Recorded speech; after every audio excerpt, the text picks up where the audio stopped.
The Adventures of Sam Spade, Detective. Brought to you by Wild Root Cream Oil Hair Tonic, the non-alcoholic hair tonic that contains lanolin. Wild Root Cream Oil. Again and again, the choice of men who put good grooming first.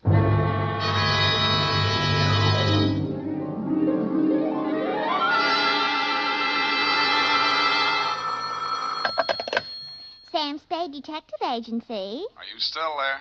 I believe that interpolation is hardly rhetorical, Mr. Spade. To what have you been up, if you'll pardon the expression? And has that girl regained her facilities? I wouldn't know, but her faculties are as good as ever, if you'll pardon the expression. Mr. Spade, sometimes I think you're a regular philanthropist. Don't you mean philanderer? How much money did you make out of that case? Well, I broke even anyway. That's what I mean. You're a philanthropist. Well, you know best, Bernadine. By the way, was that man really murdered with the buzzsaw, or was that just publicity? He really was, Bernadine. Why? There just happened to be one lying around. Oh, I don't mean that. Why was he killed? For the wheel of life. Oh, You're not going to ask what that is? some curio, no doubt. Listen, Bernadine, the wheel of life is, Oh, well. I suppose I don't have to tell you to stay where you are. Just sit quietly with your book in your hand, and I'll be right down to dictate my report on the wheel of life caper.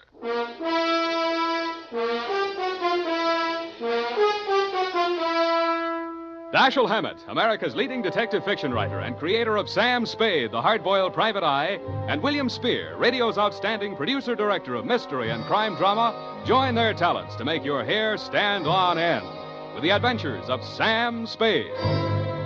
Presented by the makers of Wild Root Cream Oil for the hair. Come on, mister, give the gals a break. Treat 'em to a look-see at a really handsome head of hair. Neat, well-groomed hair, the way yours is going to look when you spruce up with Wild Root Cream Oil Hair Tonic. Famous Wild Root Cream Oil grooms your hair neatly and naturally, relieves annoying dryness, removes loose, ugly dandruff. So, how about it, men? Why hold off any longer when now's the time to get Wild Root Cream Oil Hair Tonic? Again and again, the choice of men who put good grooming first. And now, with Howard Duff starring as Spade, Wild Root brings to the air the greatest private detective of them all in the adventures of Sam Spade.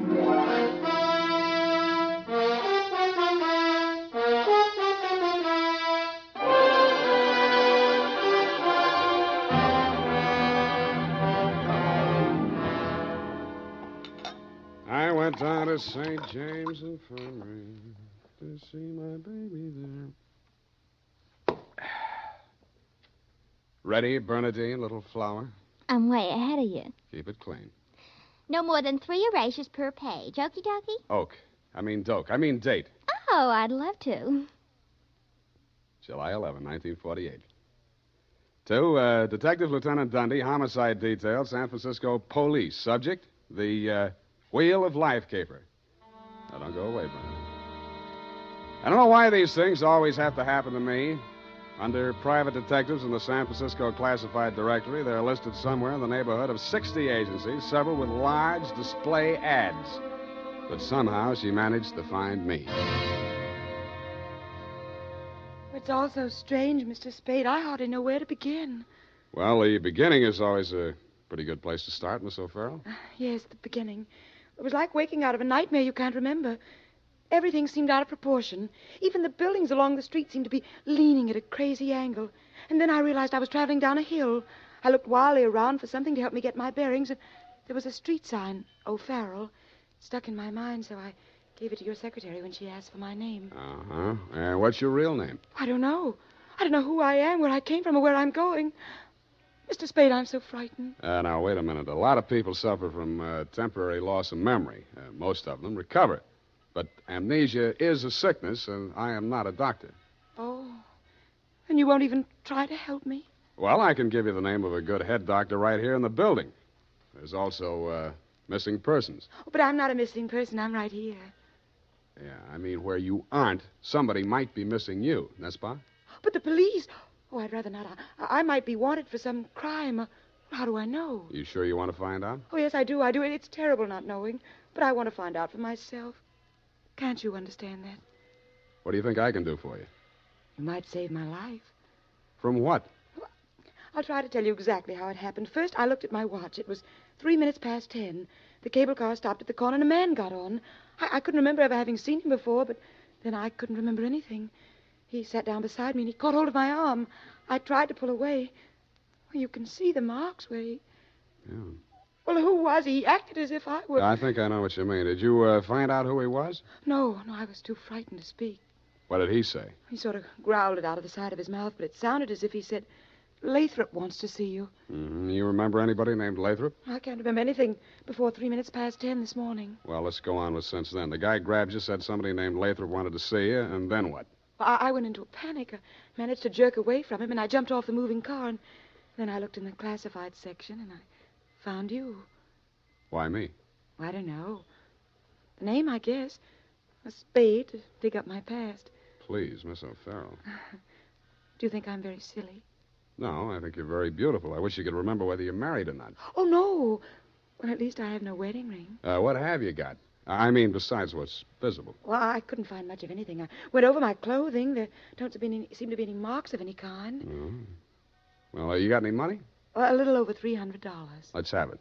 The purse, too. All right. Uh-huh. Lipstick, aspirin, bobby pins, Kleenex. Nothing here. They couldn't have been bought in any drugstore. Powder. Hey, what kind of powder is this? Then there was this in my coat pocket.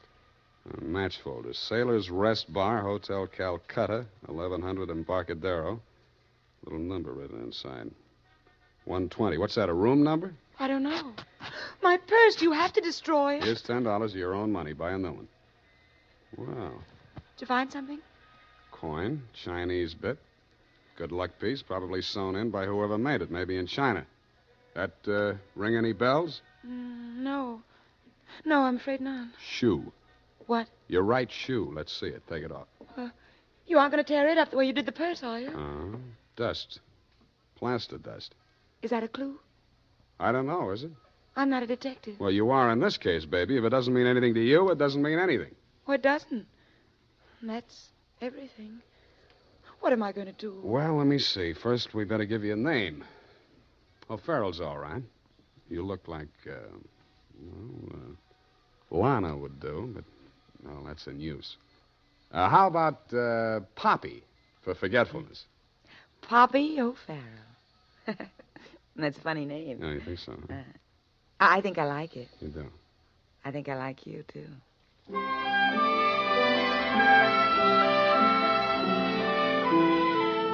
I liked her, too. There may have been blanks in her brain, but the rest of it figured. In the elevator, I started adding it up, and by the time we reached the street floor, it came to quite a tidy sum.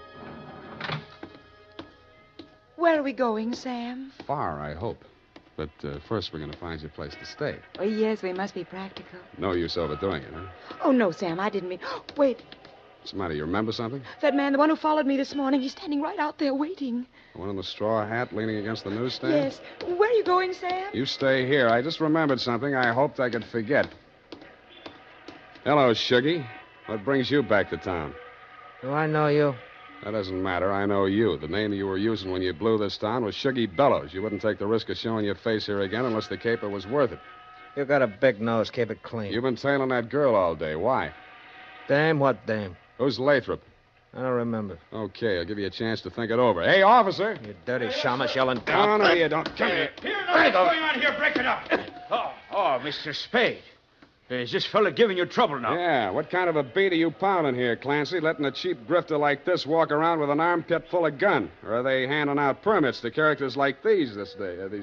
Now, how about that, son? Have you a permit now? And a goop copper.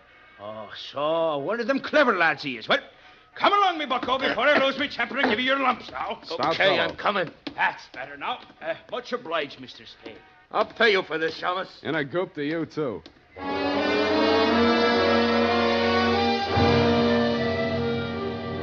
I was sure he would, but I was also sure that I wouldn't have to worry about him for the rest of the night. I checked Poppy O'Farrell in at the Belvedere, locked her in her room, and told Tiny Stover, the house dick, to keep an eye on her. When I left him, he was, and he seemed to be enjoying his work. Then I headed for the Embarcadero.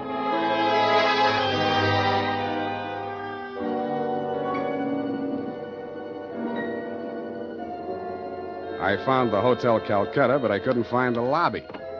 There wasn't any. It had been squeezed out by the Sailor's Rest Bar. So I tried the bosun-type bartender. Howdy, mate. You got business aboard? Yeah, where do I find the purser? Hey, went ashore. All the officers went ashore except the janitor. He's passed out in his bunk. Oh? How about the passengers? You're in the thick of them right now. They spend most of their time and their money right here. Which one belongs to 120? You a dick?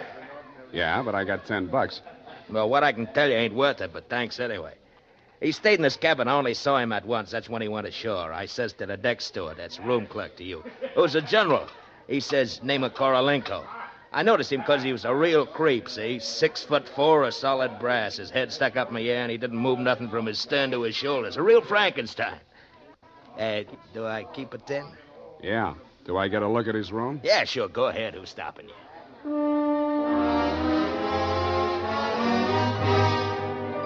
So I went. Nobody stopped me until I opened the door to 120. Then I stopped myself. It was an inside room with one small window and an air shaft, but it looked as if a flurry of snow had blown in. The floor and the rest of the flat surfaces were sprinkled with a fine, dirty white powder. It wasn't snow, it was dust, plaster dust, like the stuff I'd found in Poppy's handbag and on her shoes. I shook the place down, not expecting to find anything. I didn't until I opened the wardrobe.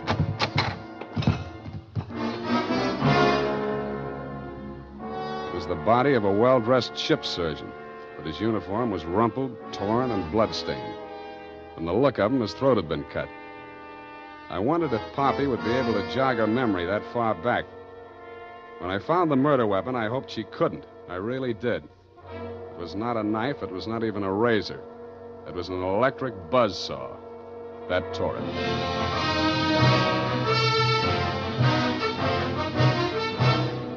The makers of Wild Root Cream Oil are presenting the weekly Sunday adventure of Dashiell Hammett's famous private detective, Sam Spade.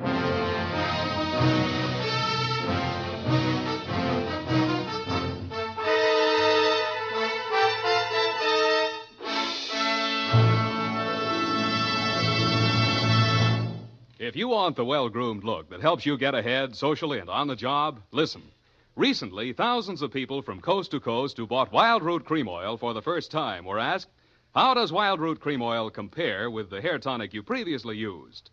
Better than 4 out of 5 who replied said they preferred Wild Root Cream Oil. And no wonder. Wild Root Cream Oil grooms the hair neatly and naturally, relieves annoying dryness, and removes loose dandruff. What's more, non-alcoholic Wild Root Cream Oil is the only leading hair tonic that contains soothing lanolin.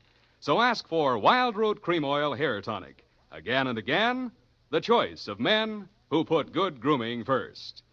By the way, smart girls use Wild Root Cream Oil, too. And mothers say it's grand for training children's hair.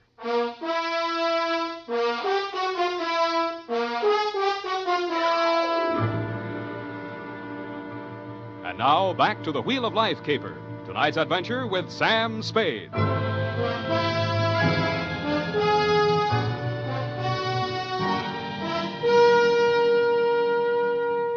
Times being what they are, I could use a little publicity. And so could you, Lieutenant Dundee, what with the elections coming up and you with no promotion all these years. This one time, I got it instead of you and wished I hadn't. The morning papers called it the Buzzsaw murder and went on shamelessly from there. Horror killing related by Private Eye. Stan Slade, ex-Pinkerton man, mum on mystery woman. Elderly sleuth, dodges photographers, denies hotel visit, was in bed with Apple and good book, says Peeper. There wasn't a word of truth in it, mainly because nobody could get at the facts. I wasted most of the day down at headquarters trying to find out what name Shuggy Bellows had been booked under. Then I dropped in at the Belvedere. Poppy had checked out. I decided to go back to my office and drink poison. I hardly got the desk drawer open when a sobering influence walked in. It was a Mr. 6'4" of solid brass. The Frankenstein who had been described to me by the bartender as the occupant of room 120. Excuse me. I am Korolenko. Please, I shall sit down. I am so heavy. Make yourself at home. Oh. Mr. Spade. Slade. Excuse me. I am so heavy. I am Korlenko. So you told me. I am really Spade myself. So, why are she hiding from me? Who? That girl, Miss Paget. Her I am paying 1 month in advance, $300 American. Me, she have dessert. I am not rich, only moderately wealthy. But you understand, it's not question from monies alone. That ship's doctor, he was most kind to me. He cared to me even after I arrive. Now he are dead for his pains, his dirty trick. Yeah, I know how you feel. Now, if you'll take it a little easy, I think we'll get farther. You say this girl's name is Paget, and she traveled with you. From Macau, where she is the Florence Nightingale for Portuguese hospitals, forcing me to employ her, all others being Chinese nuns. That figures. You sick? No, only I am so heavy. They are breaking my back in traffic accident, a rickshaw collision. You're wearing a plastic cast? Yes, like a turtle, I am closed with my neck sticking out. Look, see? Now it is better as before. The ship's doctor trimmed the rough edges with buzzsaw. Buzz, buzz, buzz, I can walk. But it's like suit from armor, for which I alive. Look.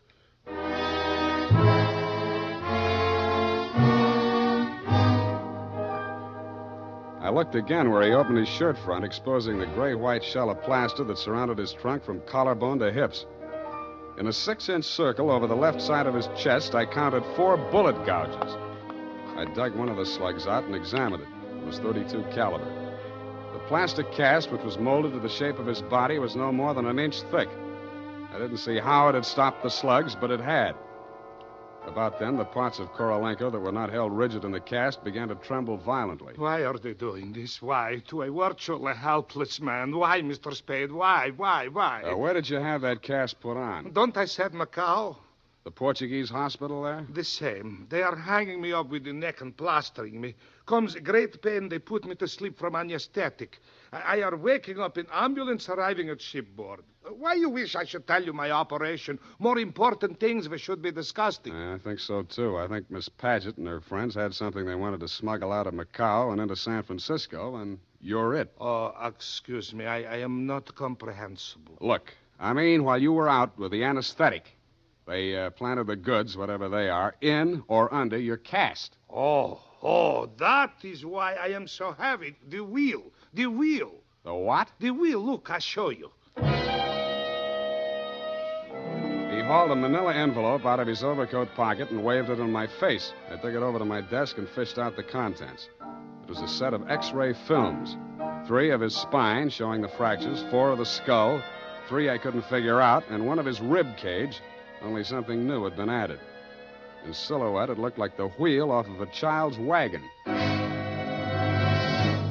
What is it, this wheel? What to do? 6 months I must remain in this straitjacket. If I remove it, I die. If I keep it on, they kill me to get their smuggled. Well, you look to me like the luckiest man alive. That wheel, or whatever it is, saved your life by stopping 4 slugs. But still, I shall die. How shall I die? When shall I die? Your best advices, please. Korolenko, I think you better die right now.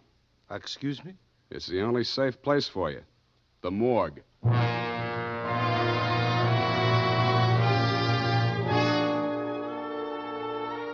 I called my friend Maxie the morgue man, gave him pitch number 137596. He agreed to play along. An hour later, I stood on the curb, head bowed, hat in hand, as the morgue wagon drove away into the gathering mist. Stay facing the way, What do you want, Shuggy? I want to blast this gun straight through you, and I will if you give me any excuse at all. You sound like you mean that, Shuggy. You're getting smart, Shamus. Now get going. Where to? Mr. Lathrop wants to see you.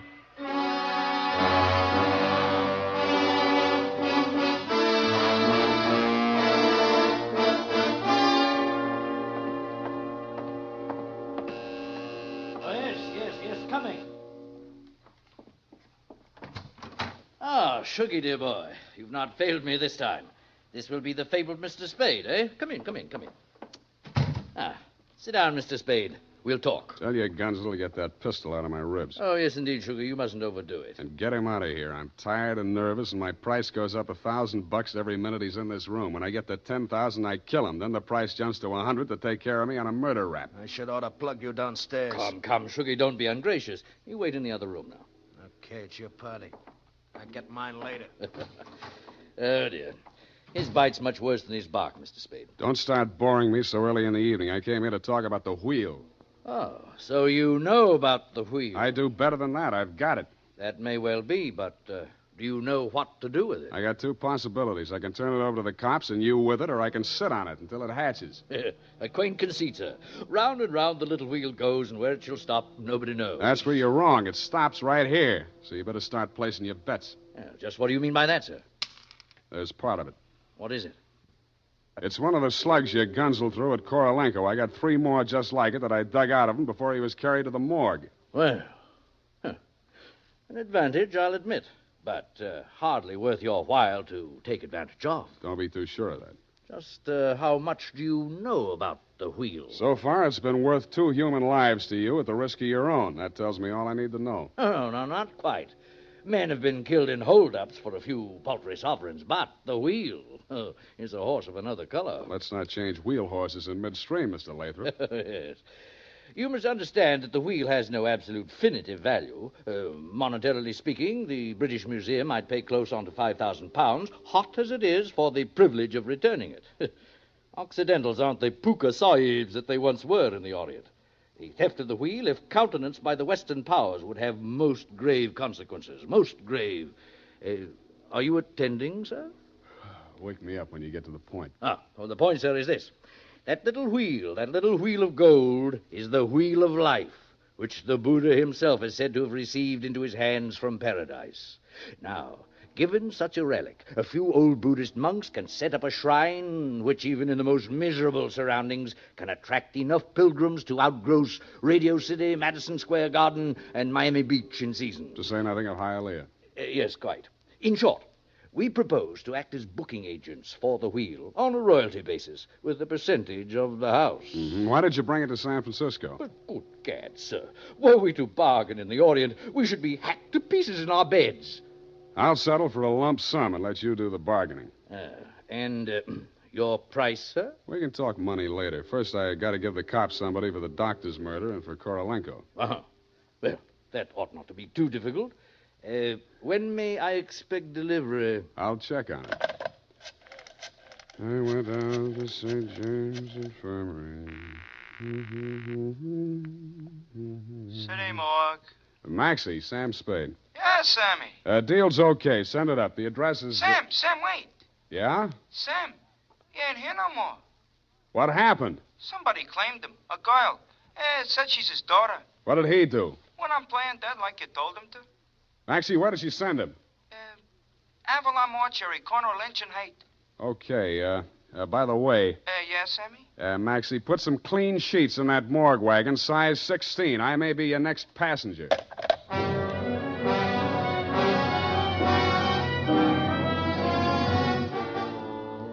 At the Avalon Mortuary, the night watchman let me in. He said Mr. Korolenko's daughter had brought an overnight bag and was keeping a vigil by his beer in slumber room number 7. I approached on tiptoe. Just as I reached the door, I heard the most terrible sound I've ever heard. It was a buzzsaw biting into plaster. How deep, I didn't like to think. I did the first thing that popped into my head. I grabbed up a lamp from a console, smashed the bulb, and plunged it into a vase of flowers. As luck would have it, slumber room number 7 was on the same fuse box. As luck would not have it, I was facing a desperate woman in the dark. I hugged the carpet while she emptied her gun. I hoped she didn't have a spare. I forgot about the buzzsaw. The room lighted up momentarily from the lights inside my head, and I staggered back against the wall. I waited for her to get her bearings again. There was no hope of me getting mine. Then I heard a big, hollow thud. The whole room shook, and the lights went on. Poppy O'Farrell and/or Paget lay on the floor under the stony weight of Korolenko plus 60 pounds of plaster. Get up! Get up! You're crushing me! I can't. I am so heavy. You comfortable there, Korolenko? Comfortable in such situation? Do you ask the turtle, are he comfortable? Is Faker on bed of nails? He's equally here as elsewhere. Yeah, okay. Just hold her there until I get a statement. And he did. Item, statement by the aforesaid. It was like waking out of a nightmare you can't remember. Everything seemed out of proportion. That was Even her the buildings story, along and the I streets had to admire the way she stuck to it. But if you keep trying, I'm sure she'll get back enough of her memory to confess that she planted the wheel of life in Korolenko's turtle shell when she decided to double-cross Shuggy and Lathrop. They never tumbled to her hiding place. They were gunning for Korolenko because they thought Poppy was working with him, which was true in a way, but not the way that they thought. That's why they tortured the doctor in an effort to learn Kay's whereabouts. I understand your boys have picked up the rest of the trio, and they can tell you everything except why I conceived the brilliant idea of having Korolenko play dead.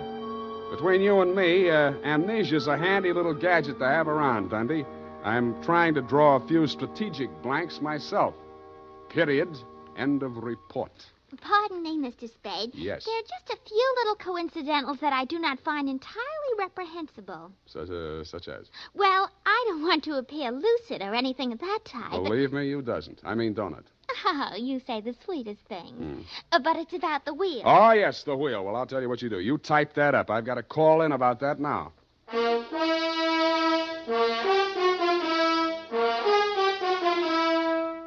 Tonight, when you're making out your must-do list for tomorrow, why not include a reminder to get Wild Root Cream Oil for the hair?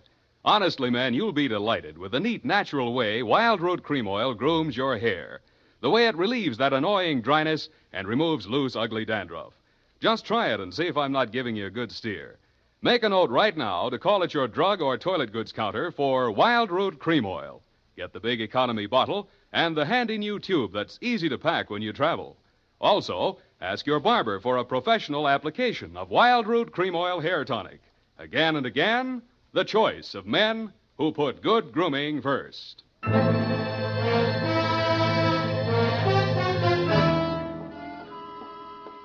you ascertain the lowdown on the Wheel of Life? I certainly didn't. No, we won't know about that for 6 months.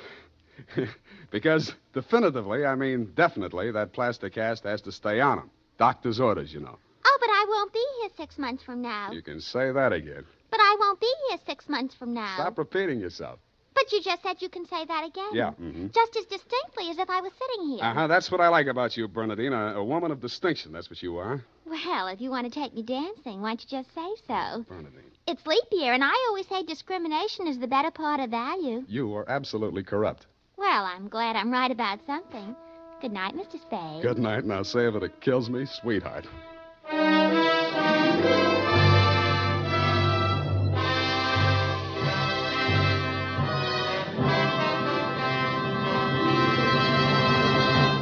The Adventures of Sam Spade, Dashiell Hammett's famous private detective, are produced and directed by William Spear.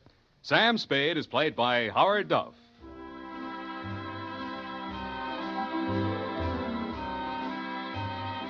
The Adventures of Sam Spade are written for radio by Bob Tallman and Gil Dowd, with musical direction by Lud Gluskin. Gil Dowd directed tonight's broadcast in William Spear's absence. Join us again next Sunday for another adventure with Sam Spade. Brought to you by Wild Root Cream Oil. Again and again, the choice of men who put good grooming first.